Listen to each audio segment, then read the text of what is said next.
actually like the intro. And welcome back to another episode of Last Week Out, episode 69, dude.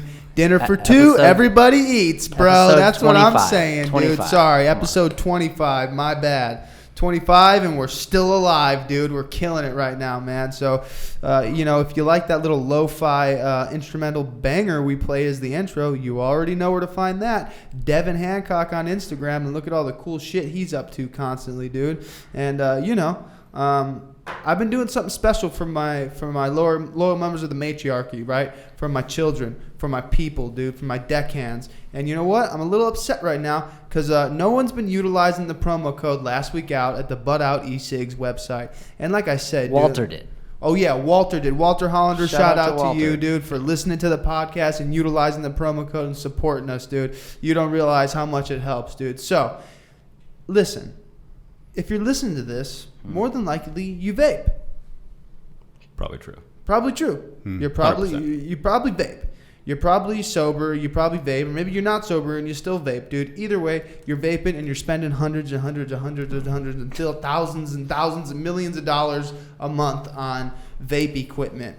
When you can just be getting 20% off your order from a local company here in Phoenix called Butt Out eCigs. And this is what I'm going to do for you. You go on that site, you order up your gear like I did right here, which is a lie. I didn't get this from Butt Out. I bought this in San Francisco. But if I was going to buy this while I was in Arizona, in Phoenix, what would I have done? I would have ordered it. 20% off. From where? Butt Out eCigs, dude. Big butt, good big butt. All right, dude. So just get on there, man. Last week out on the promo code, you're going to get 20% off your order, and you're going to support the podcast. So thank you very much. I'm talking really fast and not pronouncing things properly, and I think it's probably the cold brew I drank before I came over here, but that's okay. Also, I am very hungry, and I have a pizza waiting for me. So with that being said, we're going to get into some introductions here. And as you might notice, Anthony's got a really bad case of sunburn right now. Rough, don't touch me. Yeah, he's really rough. He was actually hiking Mount Kilimanjaro, and his entire body has been frostbitten, and he grew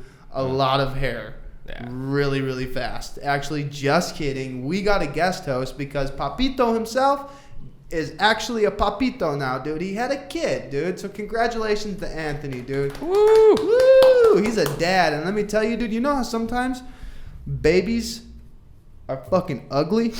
When they come out, you're like, people put it on Facebook, and you're like, yo, dude, your baby's ugly.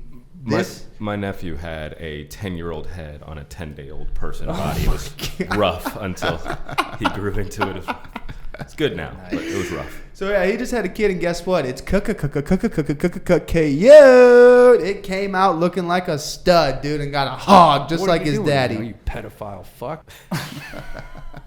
That was a horrible time to put that drop, dude. Yeah, yikes, dude. Wow. Yikes. Thanks for that one, bro. Making me seem like someone I'm not, dude. That's what's up. That's what David's purpose is. And for those of you who don't know, that's David in the corner, dude. Yeah. And he doesn't really talk much because he doesn't know many words. Fuck But David. he is really good with technology. So he runs all the ins and outs of everything, dude. So, he's like the kid we keep locked up in the basement, the redheaded stepchild who does all the chores, you know what I mean? He's down there, we know he's there, and he plays an integral part of the family, but we really just don't want people to see him, so that's why he's more of just like behind the scenes doing what he needs to do, so we thank you for that, David. We really appreciate that a lot. I'll go as deep as you'll let me. He can actually only talk through sound bites. That's true. So it's very interesting.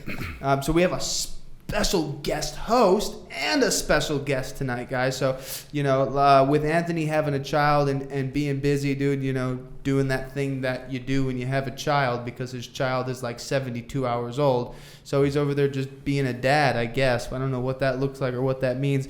So in the interim, while he's gone doing his thing, dude, we got Danny Habateus, dude, and he's going to be our guest host, dude. So he's got some big shoes to fill, but I think he can accomplish it, dude, and I think he's going to do fucking just fine. And he was actually our second guest. Second guest. You are our second guest. We loved your podcast so much. You're like, come guest host this bitch, dude. Yeah, I appreciate it. It's a big responsibility, and I'm You're having a couple extra servings every day, aren't you? Yikes. And I have had a couple extra servings since then. Yeah, you were wolfing down some pepperoni pizza when I came in, dude. And I was Absolutely. like, whoa, hey, dude, Yeah, that's I a was couple neck extra deep. servings there, dude. I was neck deep in a slice. So, neck deep in a slice, and we got a real special guest, dude, and that is Mr. fucking Roger Guerrero. That is me. That's him, dude, and he's actually the stunt double for Antonio Banderas, dude. That's He's me. a fucking good-looking dude, dude. So, and you know what, dude? This is a special guest, but every guest is special because we do a real special thing here, dude. And you know what? Without Anthony being here, I don't know where this is gonna go, what this is gonna sound like, but I have a feeling with this guest and with Danny guest hosting, it's gonna be really good, man. So, you know, with that, we're just gonna kind of get into it, dude. Danny's gonna take over and just like let's just see where this boat goes. Yeah, so this is going to be an interesting experience for everybody involved. Right. You, me, everyone in this room, hopefully everyone listening. So we'll see where it goes, right? So my perspective or understanding, and you guys can correct me if I'm wrong, right, is the entire purpose of what we're doing here is kind of understanding the human experience, right? The entire idea of Last Week Out is what are some of the biggest challenges that you faced in your life? How did you overcome them? What was the feelings going through them? That kind of stuff, right? But in order to understand that, it probably makes sense to get kind of a ground level of, you know, what your experience was like growing up, what your home life was like growing up. So can you just talk a little bit about, you know, where you were born, when, what your family structure looked like, that sort of thing? Sure. Nailed it, dude. Yeah, Nailed it. That was good. Bravo. Thank you. I appreciate it. I can stop sweating now. So I know. So maybe if I follow your lead, I'll get to come back and be There a you guest go. host. Yeah. After that. Yeah, I guess yeah. to aspire for greater, better things. I'm still waiting on payment. It's not happened Oh, yet. good but Lord. whatever. Checks in the mail, bitch. There we go. Okay. Nice. Checks in the mail. That's a drop. That is a drop. It's always coming. Thank you guys for asking me to speak, Chad, and coming down. And at first I was like, God, I'm going to feel like I'm on Howard Stern already, like a celebrity. God, yeah, the human condition is an interesting experience to kind of like plow through, live through, be settled into. I'm from a small town in Northwest Ohio. Defiance, Ohio is the name of my hometown. Very fitting. Yeah, so I was not one to follow rules because we're home of the Defiance Fighting Bulldogs, you know, and it was an interesting place to grow up in. I'm an old man, born in 1962 as a kid. It was predominantly a waspy, small town. But my mom was a real progressive. I'm of Mexican-American descent. That's white Anglo-Saxon Protestant, right? Okay, yes. Okay. The Waspinator got it over there, yes. Yeah, that buzzed right past me, dude. I love that saying. Hit the Googles real quick. I don't even know if they use that anymore. So growing up,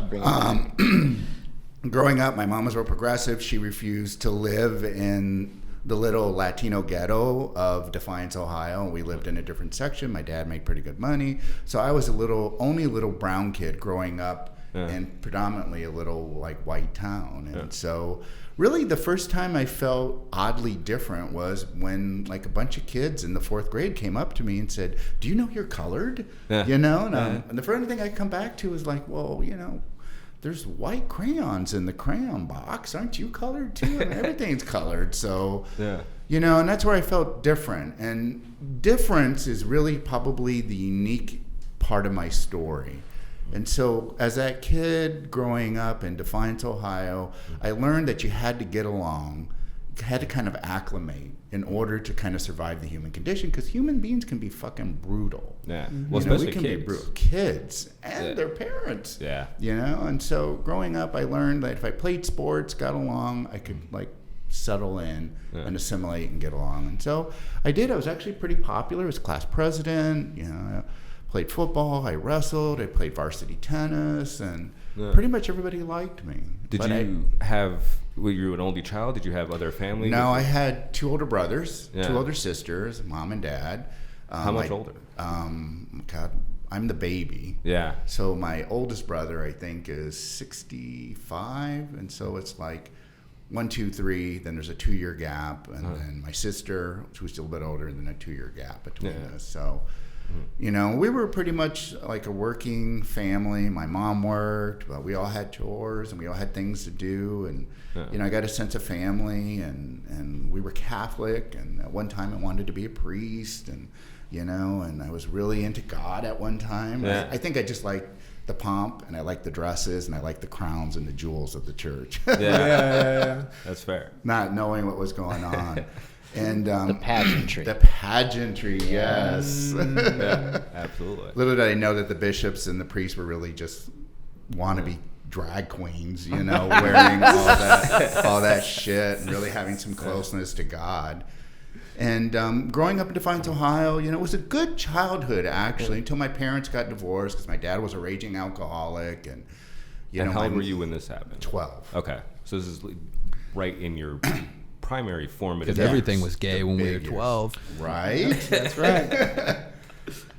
And what happened was my mom, being a full-blooded woman, fell in love with somebody else and had an affair, and one day sat us all down as kids and talked about how my dad was ineffective in the bed. Oh, yikes. Couldn't get it You're up. 12, And hearing I'm your mom 12, and talking my about- mom's like saying, your dad can't get a boner, and she had needs and blah, blah, blah, blah. This and guy's a fucking I remember bitch, that, dude. And so my dad got up and punched her in the head. Holy shit. That took a sharp turn. That took a Yeah. sharp left turn. Things flew around, and it was a big drama, and So she was and telling you guys this while he was there. he just got up. Yeah, Oh, we're all sitting there dude. like the Brady Bunch. My mom thought it was my gonna be gosh. like all peaceful. It's all kumbaya. Let's talk about our feelings. And my dad got up and bam, punched her in the head. Yeah. So what was the And so- reaction? Like at that moment, kind of, is that the first time that there was... Well, I was a mama's boy, and in addition to that, I was my mom's cover. Okay. So anytime she would go out and see this man, she would take me, and so they would be out like doing their deed in the next bedroom, and I'd be eating like candy bars and stuff like that, watching TV. And did you know that, like, hey, this is weird, I this isn't... had a sense, Yeah. and at the age of 12, like something's not right about this. Yeah, but you're just like, damn, this candy's good, dude. This candy's real I good. think he's got good TV here. Yeah. Blah blah blah blah. So Yeah. So You do know, like internalize any sort of like, do you feel blame for any of, like, I guess I'm trying to understand how a 12-year-old identifies their position in that relationship. And what it did, it turned into rage. Yeah. Yeah, it turned into rage, and it turned into factions forming. When my parents got divorced, we put my mom out. I didn't talk to her for a long time. And as I developed and grew, and then as I entered in my time of addiction and stuff like that, it wasn't until years later when I went through my first rehab that I had to do that family encounter group that I called her like, you're a fucking slut, you're a bitch, and this, blah, blah, blah. And I just went at her, and the whole family group sat back and, looked at me. And she just got up and said, I don't have to take this, and walked out. Yeah. Luckily, being in recovery and working through stuff, we settled all that stuff. Yeah. And I grew up around it. Yeah. But it took a lot of years. It was traumatic. Yeah. And those traumatic experiences that we develop, that we experience as kids, even as young adults, even as adults, are sometimes what mold us and what makes us. And if it isn't for some of the work that we need to do in the human condition, I would be still a victim of that. Yeah. And I would have this lame story in around everything else and around relationships about how my mom traumatized us. Yeah. And so, I moved out of that. She moved to California. She and my dad tried to get back together. They beat each other up. My dad would get drunk at the VFW, and it was a big crisis. And and it added a lot of flair to the Guerrero household. Everybody would talk about, there's the Guerreros fighting again. Yeah, absolutely. Out in, in the middle of Defiance, Ohio. And Is this like a small town where everybody knows everyone's business? Yeah, And 18,000, so Yikes. everybody knows each other. And Yeah. down the street.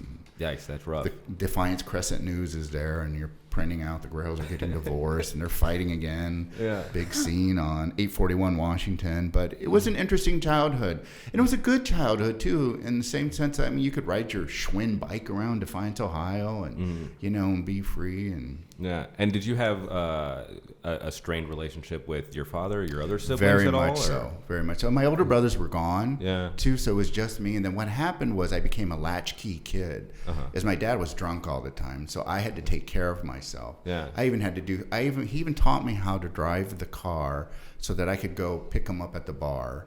And so at the age of 14, I learned how to drive a column shift. Yeah. You know, some old Dodge Dart, so I could drive him around. So I accelerated into adulthood right Well, at least he away. wasn't drinking and driving, so No, thank God thank for that. God, John You know? Guerrero, motherfucker. You were basically the first Uber, if you think about it. First. Like the first Who Uber. didn't get paid, Yeah. right? Yeah. Actually, I did the get first paid. Latin Uber. Dude. Driving around Defiance, Ohio in a Dodge Dart. So You're a fucking slut. You know, you're a bitch. That's what I thought. So you mentioned something specific that I kind of wanted to touch on, right? So I had a somewhat similar experience where I'm in the home. My only sibling is 8 years older than me, so he's not necessarily like a brother. He's kind of like a semi-parent, semi-sibling, right? And I don't necessarily feel close to my parents. So my experience was I used these activities, playing basketball or playing some other sport, as part of my identity and an escape. You mentioned a number of different activities, class president, things that you were doing.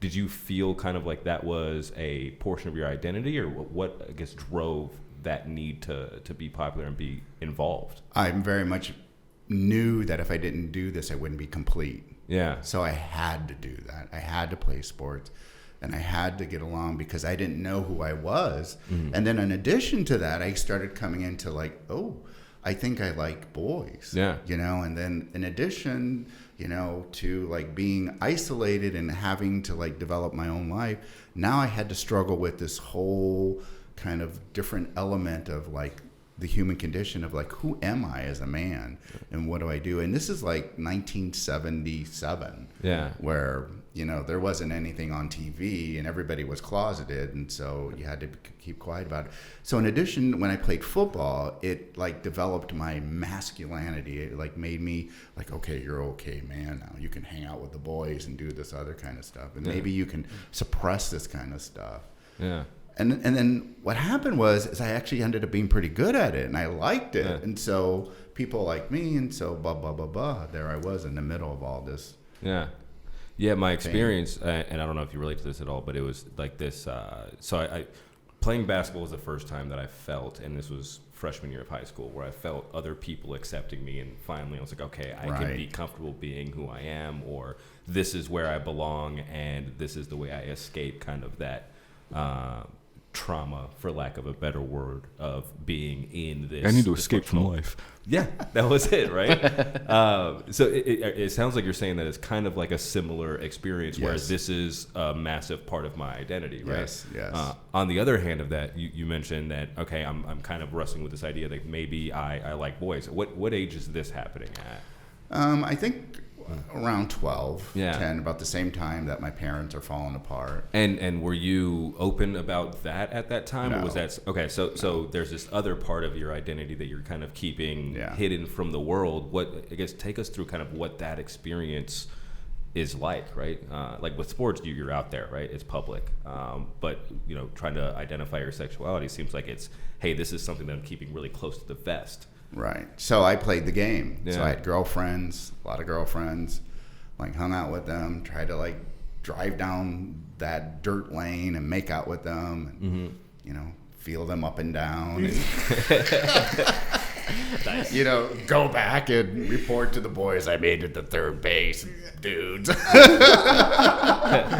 I was even like liking it, like, ugh. Yeah. You know, I'd be fantasizing about something else, like maybe their brother or somebody else on the football team. And so it was an interesting kind of experience to get there. And then I thought, well, maybe I'm something else, because some of the young ladies that I was with, I kind of liked them, and I liked the experience that we were having. I won't go into real dirty fucking detail about it, but it was kind of fun. Yeah. So it was kind of like, again, then I was like, I had nobody to go to think, hey, I have these feelings and thoughts and ideas and stuff like that. Is this right? Is this wrong? Because my dad was drunk, and I didn't have my bigger brothers didn't know, and I couldn't tell them. So I was caught in this world. And that's when I discovered Mad Dog 2020. Oh. Oh, man, dude. I went 40 ounce in my lap, and I it's went freezing my ball. straight to Mad Dog 20. Dude, there's only a few times I've been in some real gnarly scraps, and every time I was drinking Mad Dog 2020. It's dude. sweet though. It goes down really sweet, and man. then it kicks your ass. Yeah, dude. I drank Mad Dog 2020 exactly one time. I woke up at 6 a.m. with no pants on in the passenger seat of my car in my parents' driveway. And I was like, never again. Never again, right? That was one of my first buzzes. It was Mad Dog 2020. And then, like beers and, hanging out in high school. And then in high school, people smoke pot all the time. Yeah. And I was so uncool when it came to like drugs. And, we would drive around and my friend Mark Smith's Chevy Nova up and down Defiance, Ohio. And they had the bong and they'd be passing it around. They'd pass it to me and and I would like spit bong water all over the place. They're like, dude, that's not cool. So I knew at that point I had to develop drinking in order to be cool and to develop an identity around it. And, and I made it through high school and I just I started going to college and I'm like, this is not for me. And so my bright idea was, after I got in a couple scrapes around with the law, got arrested for DUI and blah, blah, blah, blah, is I thought, I'm going to go to L.A. Yeah. And this was at the age of 18. So I hopped a train, spent 3 days on Amtrak, got across, and I ended up in Los Angeles with my sister. That's a pretty big shift from Defiance, Ohio to Big. Los Angeles. Big. Yeah. Was that the goal, to as big of a change as possible? Well, I was Why doing LA? a geographic, and so I just needed to go somewhere fun. And my sister said, come out, because all hell was breaking loose, and we could talk about that. But when I got to L.A., my sister, this was the age of disco. Oh, okay. Yeah. And so we hit the bars together, and she and I were flinging what were called disco biscuits, Quaaludes. Okay. Yeah. I've heard of these. And you have to be old school. Quaalude is like doing a hodgepodge of ecstasy, heroin, and cocaine all mixed together. Jesus. Yeah, I would just do all three of those substances all the time. But it was just one little pill. Yeah. They called them disco biscuits. Yeah. And when I got high, you know what? It was awesome. I had arrived, and it was really it elevated and gave me a new sense of identity. And it kind of took away a lot of those feelings and rage and other things that were going on. And I get mad thinking about me missing White Claws because I don't get to drink those. I know, I Quaaludes seem saw like that. the best possible thing that were they ever invented. really do. Because now you've gone from, because it sounds like once you get to LA, it's now you can be who you are. right. And you're not going to be judged, and you're going to be accepted, and you're going to be loved. That is the scariest thing to me with kids growing up, because it's in order for me to find that group of people, I've got to do something that's probably really not good for me. Because I had the same I don't experience. fucking know if I'm supposed to be racist or not. That's right. I didn't know if I was supposed to be racist or not. You're taking that out of No context. is the answer to that. I was in Always. prison, dude, and I had no idea what was going on. It was my first time there, dude, okay? First and last, hopefully. But anyways, dude, it's I found that acceptance for the first time in what would the modern day disco scene would have been. Right. Right? But I had to, I was doing sketchy shit, but I was around a group of people that were also doing sketchy shit, and we could all be fucking sketchy together, dude. And there was no judgment from anybody. You shouldn't be doing this, you shouldn't be doing that, or you're not dressed right, or you're not doing this right, you're not saying the right things. It's I was finally just accepted, and I can't even begin to fathom what that was like in that time period. Because so we're talking 1980. 1980. I 1980s, graduated from high dude. school in 1980. Wow, dude. So even at that time in LA, was it okay to be gay? No. It still wasn't okay to be Yeah. gay. And It were was- you, when were you open about being gay? When Wasn't did that until happen? 1981, when I Okay. was around 2021, I actually came out Yeah. to my family and said, this is who I am. And then my whole family, my one sister just said, no. She actually said to me, and we're good with each other now, but her first thing was, you could have had a girlfriend, you could have kept it under the carpet, you should have never said anything Oh wow. They should have always kept this a secret. How did that?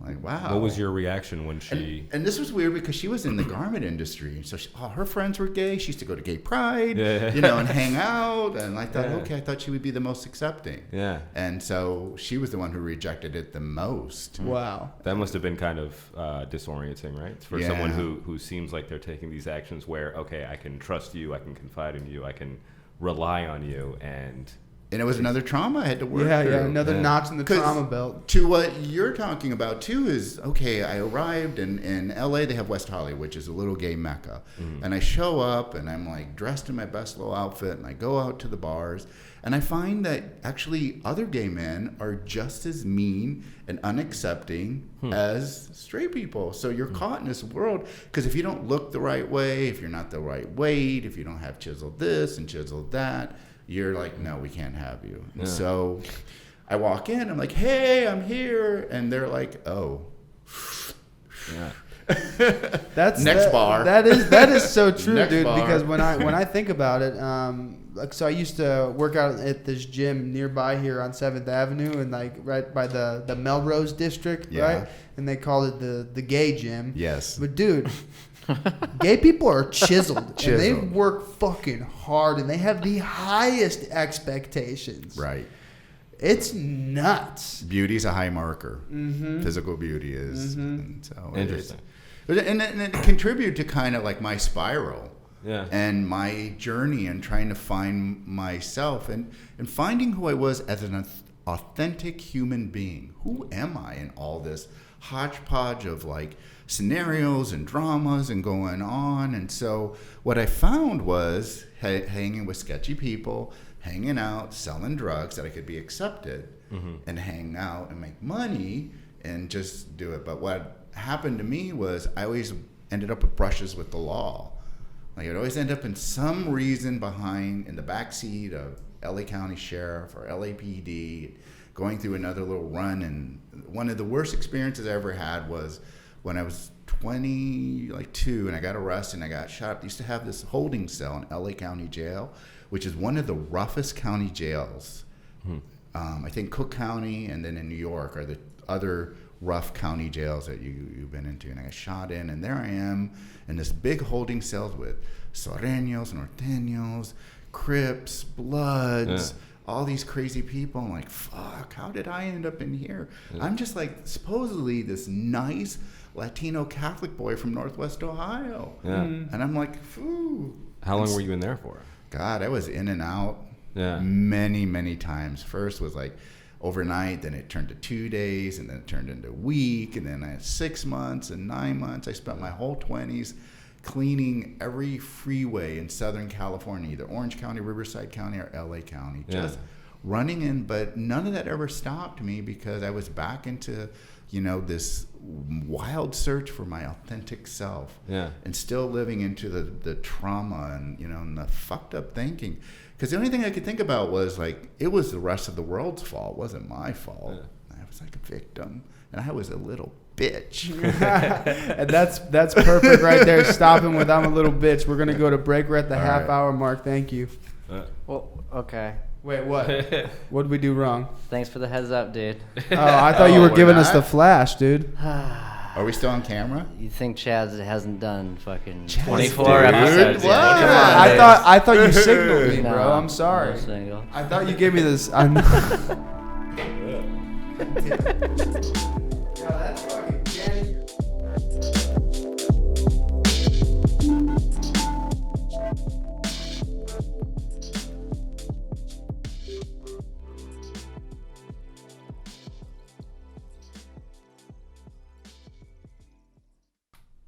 Good evening, my friends. It's Commander Cutie, Mr. Chudsy Wubsy from the Last Week Out podcast, and we've got some exciting news for y'all.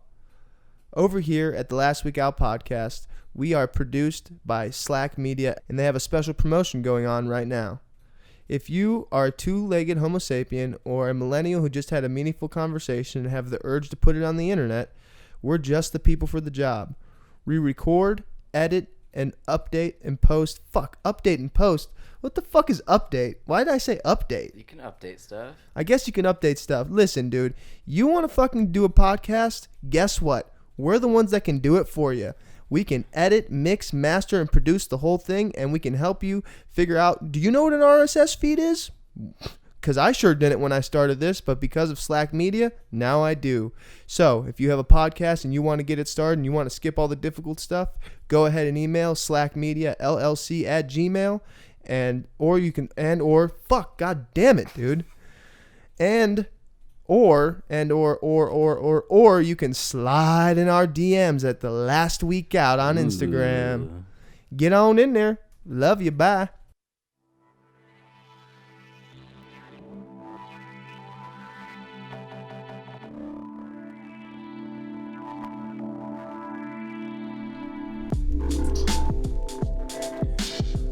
Butt out. E-cigs. Butt out. E-cigs. This is what we're gonna do for you. You're gonna go to the promo code bar, but first, before you do that, you're gonna go to buttoutecigs.com and you're gonna queue up a big fat fucking order. And then before you check out, you're gonna go to the promo code and put in last week out. And this is what we've gone ahead and decided to do for you, because we love you, is give you 20% off your order. Butt out e-cigs. Yes. So, the authentic self of Mr. Roger Guerrero, and what I've come to know over the years is, She'll put you in a fucking full Nelson and make you lick her titties. You always do that shit to me, dude. That's why I don't fucking talk, bro, because you always interrupt me with these stupid ass sound bites all the time, dude. Dude, you made him. Yeah. Don't be a little bitch. Okay, so don't be a little bitch. And that is the authentic self of Mr. Roger Guerrero. Yes. And we're going to get into what the fuck that means, dude. I was under the impression that we would do the entire second half in spoken word poetry mode, like the intro. That was pretty fucking amazing, honestly, right? Yes. No, so we were talking about one, you were a victim, you were being a little bitch, right? Right. And then we were talking a little bit outside during the break about some major transformative experiences, because I imagine that's not your current state, right? So Exactly. I think the question really is, what were some of the major experiences that took you from where you were to get you onto the journey to where you are now? Well, and what happened was I built that alcoholic resume, that experience, and I kept building, but none of it like popped up. What really was the major transformative experience was in a drunken blackout, going to score some drugs, hanging out with my ex. I was driving, and bam, the next thing I know is a little old man's face hits my windshield, and I hear a ba-dum. And what happened was, drinking and driving, I ran over a little old man and his two grandchildren going to buy ice cream. Yeah. So up to this point, my whole life had been a victim. Oh, poor me, blah, blah, blah, blah. If you had this story, you would drink, you would be this person. And now I had inflicted pain onto somebody else. Yeah. So I ended up going to court, and I got arrested and went through the whole process. And there I am. They wanted to give me 18 years in the state prison of California for all kinds of like trumped up thing. And they gave me a 3-year plea deal. And I took the 3-year plea deal. I was given 5 minutes to decide my fate. Yeah. And like, if you do this, you get this. If you do that, you're going to get this. Was that a long 5 minutes? It was the longest 5 minutes in the world. Yeah.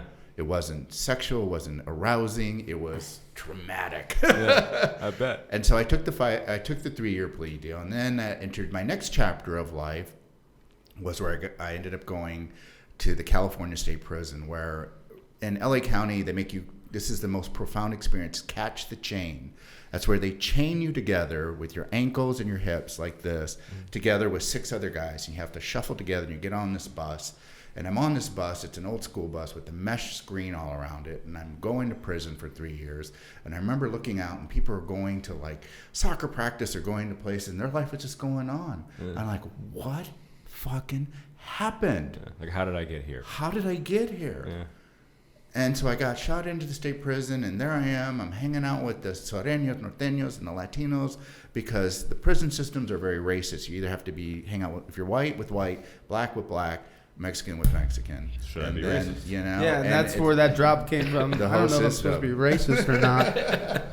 I get it now. And so I hung out with them, and so I'm driving iron, and I'm playing dominoes, and if I ever have to play dominoes ever fucking again in my life, I'm never doing it. I hate it. And I remember sitting on the prison yard and thinking, whatever it is, because I had a big bitch with God and spirituality, whatever it is you put in front of me, I'm going to do. Yeah. And so I made it, and, you know, I saw a guy got shanked, and blood splurted out of his thing, fought through prison, made it through, and that really transformed me, because I think it, like, instilled some fear, because this was not the life that I really wanted. Yeah. And so I got shot out of jail, went to Long Beach. I got paroled. And I remember leaving the prison, and people were like, "Hey, Holmes, you know, you're going to be high. Your life is going to be fucked up because you're just like us." And they were right. Yeah. I was no more different than anybody else in the state prison system because of some uniqueness or some kind of thing. I was a dope fiend, alcoholic. Now, when you left prison, did you think, okay, I will never do this again? Or what was the kind of mental state when you were leaving? I didn't know. Yeah. That was the scariest part. Is I know I still had the propensity, still had the tendency, and I had the potential to be loaded again. And so I had nothing of myself. And so I didn't have that, you know, bravado to say, I'm never coming back here, Holmes. I got it under. I was actually like a frightened little kitten coming out of prison and like didn't know what to do. And I remember getting shot out. I was on parole and I was going to meetings in Long Beach. But this is how arrogant and egotistical was, is I was talking shit. I was paroled, going to meetings, and I was in an AA meeting, trying to get sober, and I was talking shit to people there, telling them how AA didn't work, why would they believe in some fucking Christian God and spiritual and blah, just going off. But I knew in the core of my spirit and myself that I was marked, that something was going to happen. So I made my first step in humility is I asked this man to help me.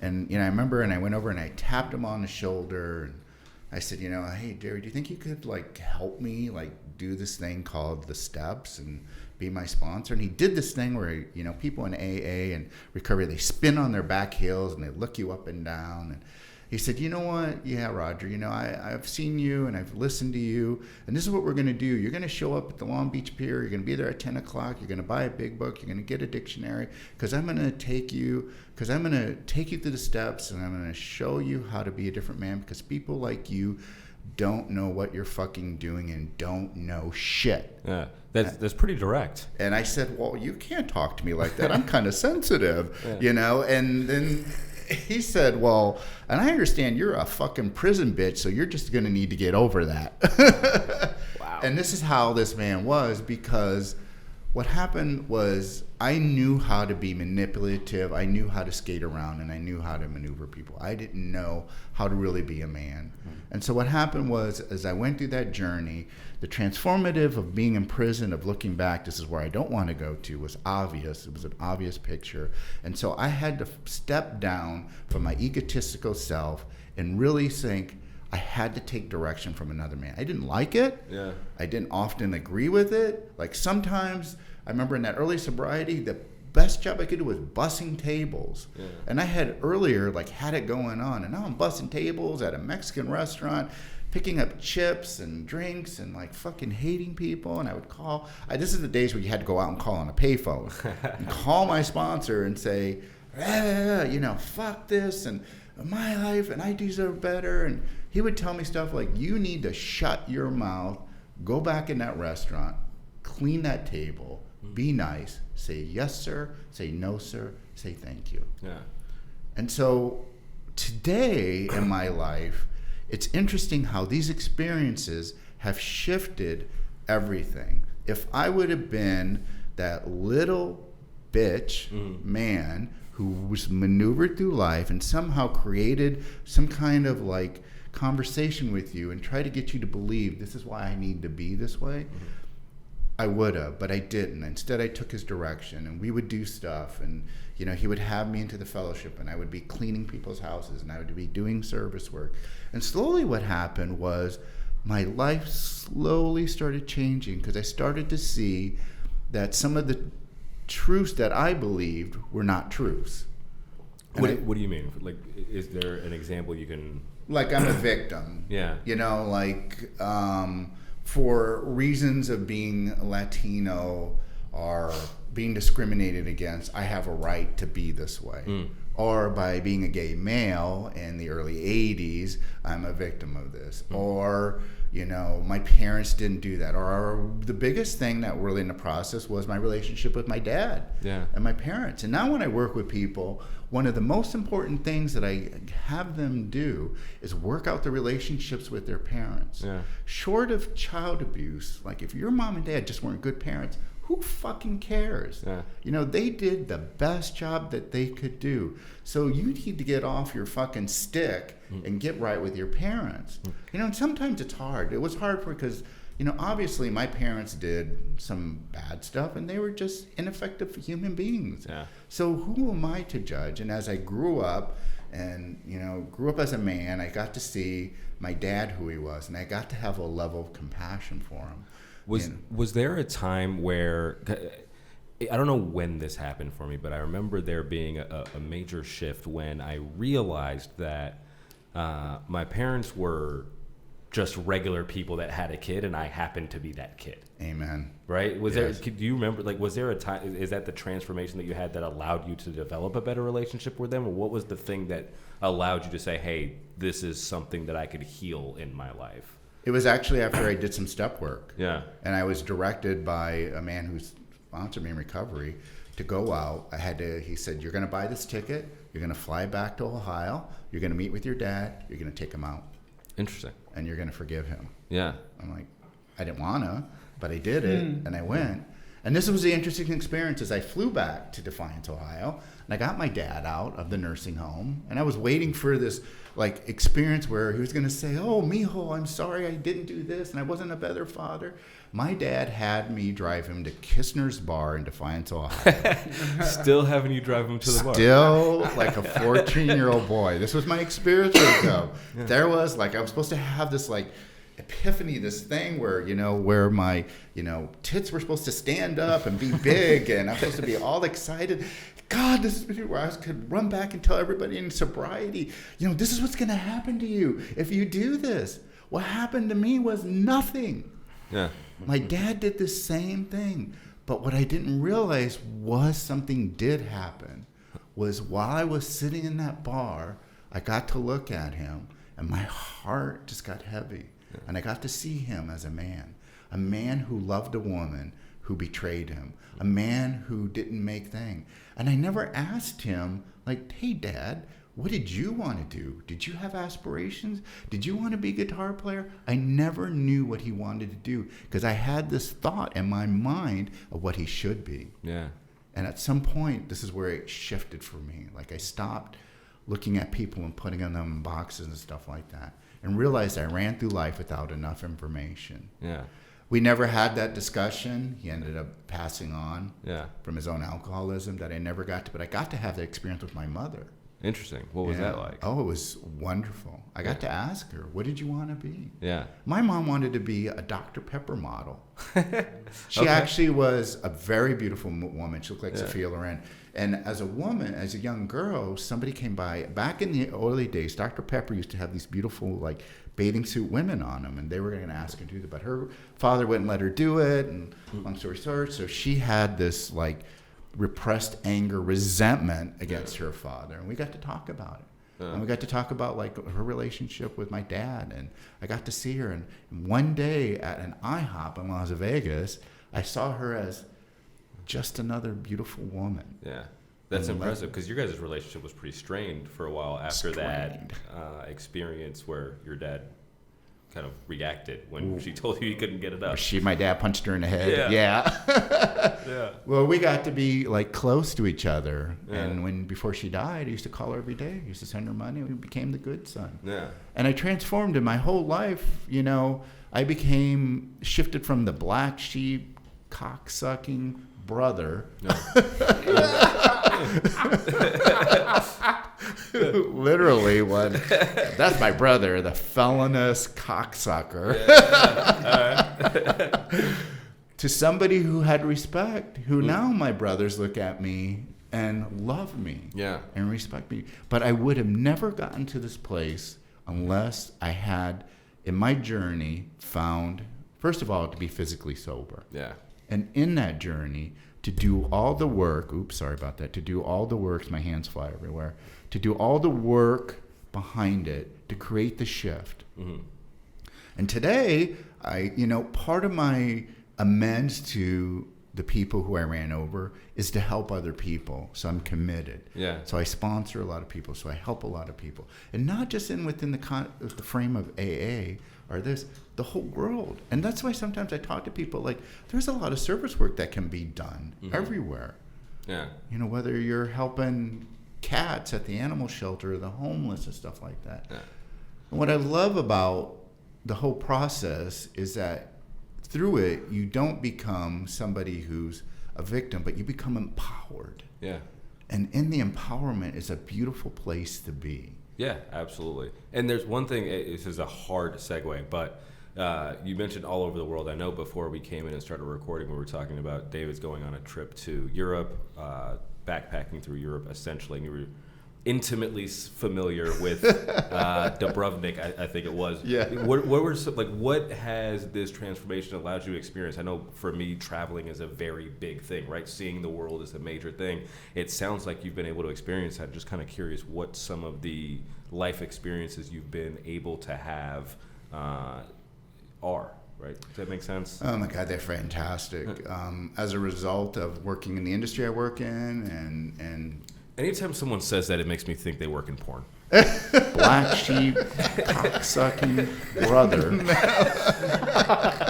Volume 6. No, there's no Bad Boy Motel at VH1 for me in there. No, not at all. I work in travel, so that's the industry I work in. Actually, I'm a travel agent. Nice. So by profession. And my partner and I travel all over the world because we believe, we didn't want to wait till we get old. I mean, I got sober when I was 28, and now I'm 57. Oh, wow. So a good chunk of my life has been sober. And now, I'm actually a middle-aged man. And like in another 10, 15 years, you never know. I might be like in that walker, like unable to get around. So we direct our money towards traveling and experiencing is the next level of the fourth dimension. It's where you're being catapulted. To be in Madrid, to be in London, to climb the Great Wall of China, to go diving in Bora Bora, to being in Egypt riding a camel, to being on an elephant safari in Thailand, to be in Japan going to a Buddhist temple. I mean, these are experiences that I've had. So I've been traveling all over the world, and it just makes my mind more open, and it makes my mind more loving. Because by nature, I'm aggressive. By nature, I'm angry. Recently, I've taken up boxing. Interesting. Fucking boxing is tough. Love it. Yeah, it's a workout. But it's a spiritual place to be.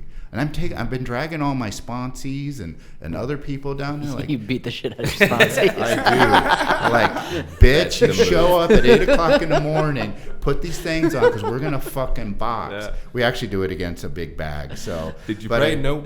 Wrong answer. Left hook, right hook, boom, boom.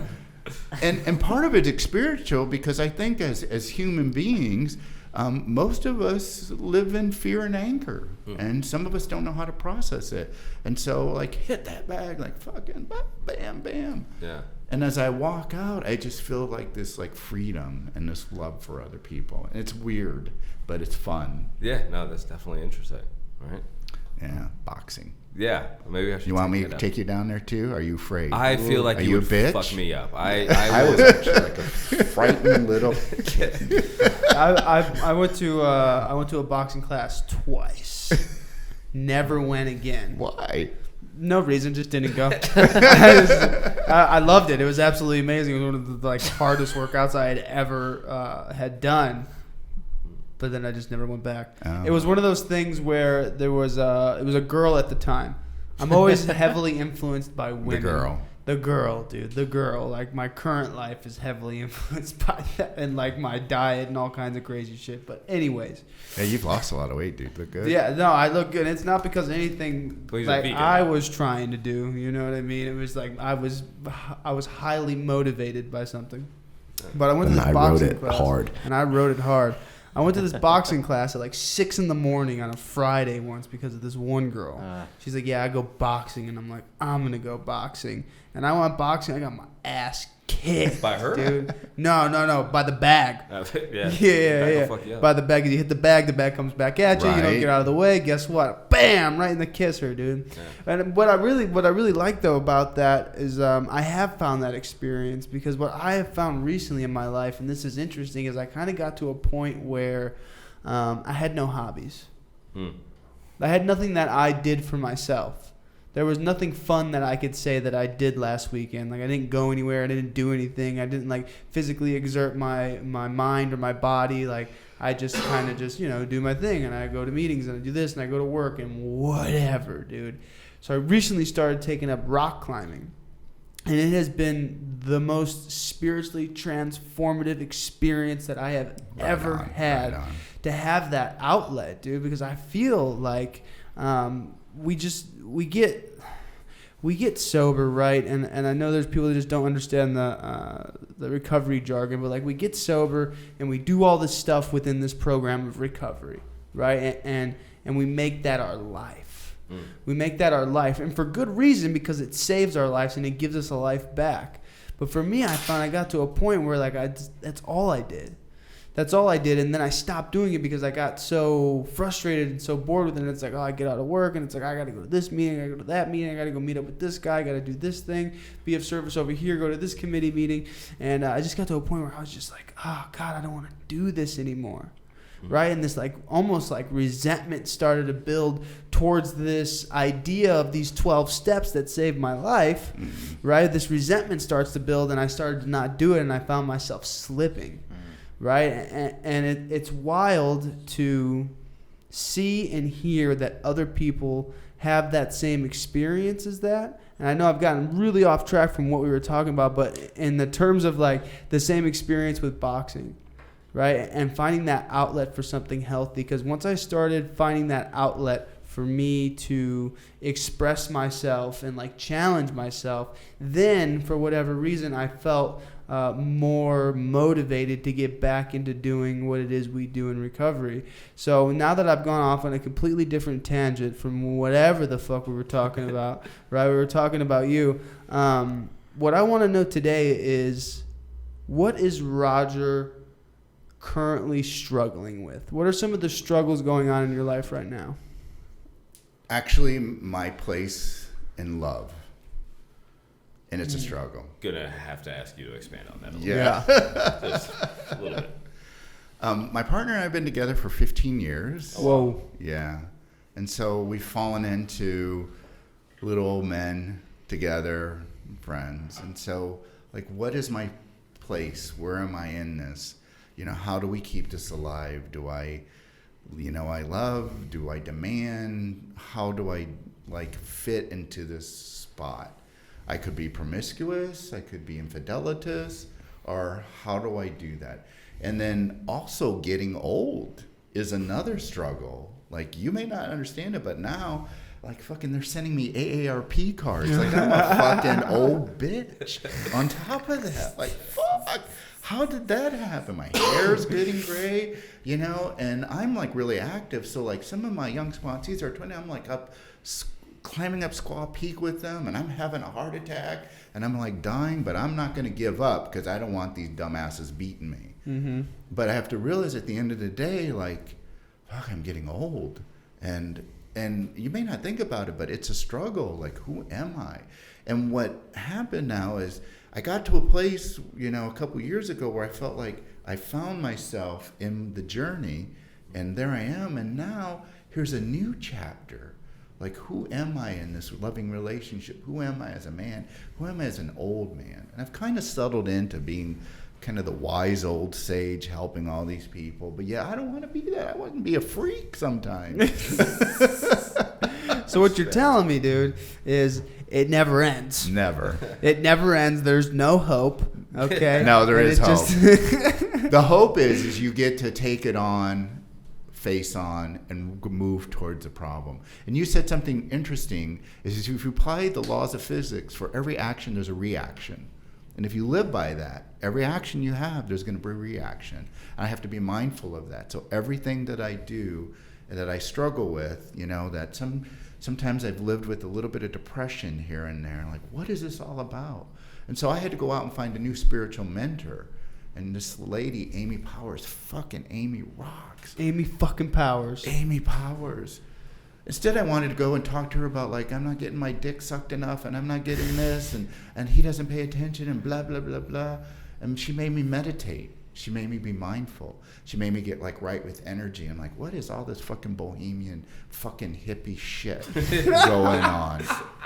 And instead, Get my dick wet. she like took a gong and hit it on my head, and I ding, But something fucking like worked with it, and I didn't feel ancient. I didn't feel stuff like that. So for every action, there was a reaction, and I got to sit and meditate, and she had me do all this other work. And now it's not as thing. Like a couple months ago, it was like a crisis central. It was like, I think I'm gonna like fucking off myself. I got to a place where it was really dark, like last January, where I feel like, you know what? I'm sponsoring people. I'm doing stuff. I got a great job, money in the bank, house, stuff like that. And all of a sudden, this like cloud came over. I'm like, what is this all fucking about? And I had this like intense spiritual crisis. And it fucking like rocked my world. But here I am sitting with you guys, having a good time, made it through, didn't give up. Mm-hmm. Even thought about like, maybe I should just hang myself. I was actually like a frightened little kitten. Yes. Is I had that same thought too. I'll be driving, man, right? I'll be driving down the road, and I'll just be like, I should drive in oncoming traffic right now. Yeah.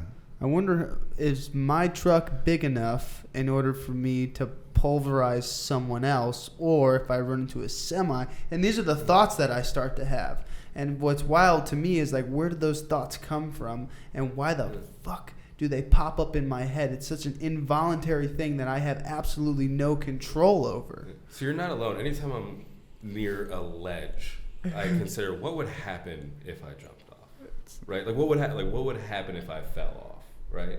So I don't know. Maybe I thought I was insane. No, you're not insane, like dude. And it kind of comes back to that moment where you got this decision, right? You're talking about, being in court. It's like, I got 5 minutes to make a decision, and either my life is going to go this way or either my life is going to go that way. And for whatever reason, I've been blessed with this filter that I can look at this and I can say, okay, this decision is bad.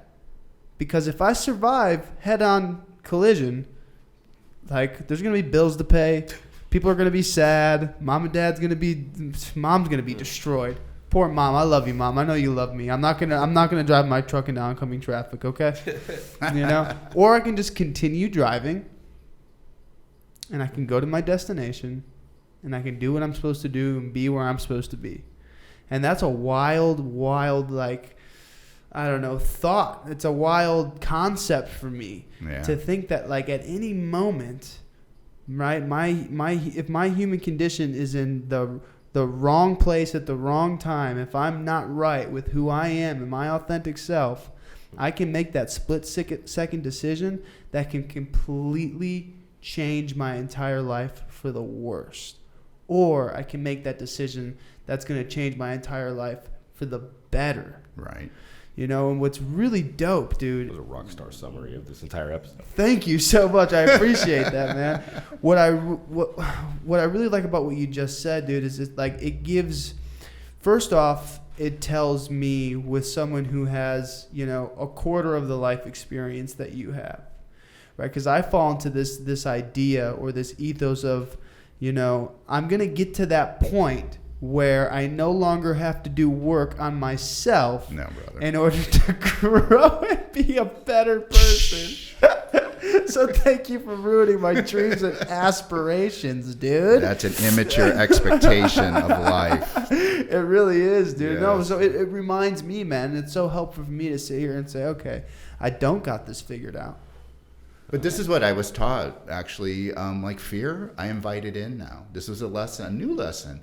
Rather than avoiding fear, and like fear should not be around me. I should not have fear. I like invite fear into the table and sit with me and understand what it is about. Anxiety, what are you about? And so I can get to know it. So I live in unison with it. And this is like something that I didn't come up with. I had to kind of be taught this by this new spiritual mentor. And I really love it because you never do get to the place of enough, I know, or you graduated or get your diploma. And that's true for anything in life. It's not just like the 12-step, whether you're in smart recovery or any kind, whether you're a good Christian person, you're always in this kind of like level on the journey. And I think it's the people who like clamp down and become rigid, because the other sin that I did, so to speak, was to become rigid in my own life and think it's black and white, yet left, right, this and that, when it's not. Life is just wonderful. And if you're into that, and what you did is that you didn't drive into it. You actually opted into the right lane after the truck. And it's a wonderful thing. And I think discipline took care of you there. That's where what you said was, because that's where climbing has come in, right? You're 30 feet up on a wall, okay? And you've got, you've got your hand in this little crack. Right, and you've got your crack. You got your hand in this little crack. Phrasing. You've got your foot on this little nub. Okay, you're literally holding your entire body weight out on a nub. You've got your hand in a crack, and you're holding a ledge that's a pad length off the wall, like pad length of your finger. And you're sitting there. Are your biceps developed enough to do that? Dude, you should see me. I'll show you some pictures, dude. You're a fucking slut. Yeah, that's me. I'm a rock slut, dude. I'm a freaking rock slut, dude. Are we still talking about climbing? Yeah. We're talking about fear, dude. We're talking about walking through fear. You're at that point, and it's like, I got another 30 feet to go. Now I can either, and this happened to me last weekend. I was on the wall, and my legs started shaking, and I'm holding myself up, dude. And I'm like, okay, I probably shouldn't fall here. I should probably overcome this. What do I need to do next? I need to take a deep breath, control my breathing, and make the next move. And then after that, make the next move, and then the next move, and the next move, and then get to the top, and then get the fuck down. Because guess what? Didn't realize I was afraid of heights until I was 60 feet up in the air, and then I was like, oh, I'm actually kind of afraid of heights. Yeah. But the experience was, I'm in fear, I'm anxious, I'm shaking. All I got to do is make the next move. Yeah.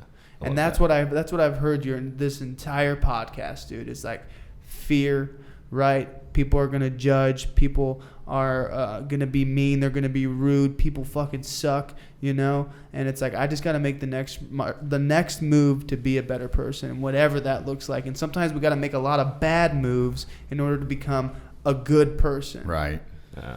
So that's fucked up. And this was a great time. You got anything you want to finish with, Danny? Yeah, I mean, I think one, Roger, thanks for the time and being open and opening up with us. And the two things I'll take away: one, life is gray, and two, embrace fear. That's something I don't do enough of right now. So I'll make that commitment to try to embrace some fear in the near future. Thanks for your time, and we appreciate it. Thank you guys. Yeah, I got some great drops too. This is one of my all-time favorites here. Check this one. Black sheep, cock-sucking brother. That one's amazing. Fire. That is fire. That's coming out a lot. Oh my God. Hey, thank you guys so much for taking the time to listen to this. Please like, subscribe, share. Bud Out e-cigs, 20% off. Comment. Just do it, dude. Just do it. You're sitting there and you got nothing to do, so just do it. That's all I got to say to that. I love you guys. Thank you. All right, bravo.